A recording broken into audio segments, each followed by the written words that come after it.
وزیر دفاع خالد آصف نے کہا ہے کہ دہشت گرد امریکہ کے حوالے کیا تو کیا ہوا؟ دہشت گردی کے خلاف پاکستان فرنٹ لائن پر لڑ رہا ہے۔ ہم سب سے زیادہ دہشت گردی کا شکار ہیں۔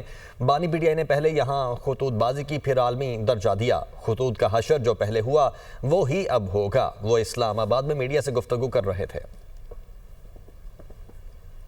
تو اگر اس دہشت گرد کو جو ہے ہم نے گرفتار کر کے ان کے حوالے کیا ہے تو میرا خیال ہے اگر بین الاقوامی برادری جو ہے اس کی تعریف کر رہی ہے یا امریکہ تعریف کر رہا ہے تو یہ ایک مشترکہ جنگ ہے جس میں میرا خیال ہے سب کچھ حصہ ڈالنا چاہیے۔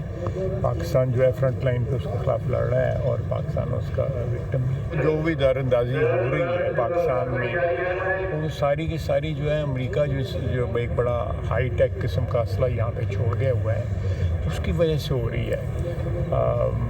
خود جو موجودہ صدر ہیں امریکہ کے وہ کہہ رہے ہیں کہ یہ اسلحہ وہاں پہ نہیں چھوڑنا چاہیے تھا۔ 3-4 وہ حملے کر چکے ہیں اسلام آباد کے اوپر، اب ایک نئے حملے کی عید کے بعد تیاری کر رہے ہیں۔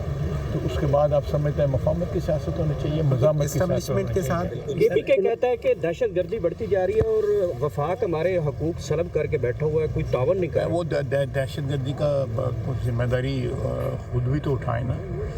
وہ جرگہ کر رہے ہیں، باقی کچھ بھی نہیں کر رہے۔ باقی تو وہ اقتدار کی جنگ لڑ رہے ہیں عمران خان کی، وہ دہشت گردی کے خلاف تو قطعی طور پہ زیرو ان کی پرفارمنس ہے۔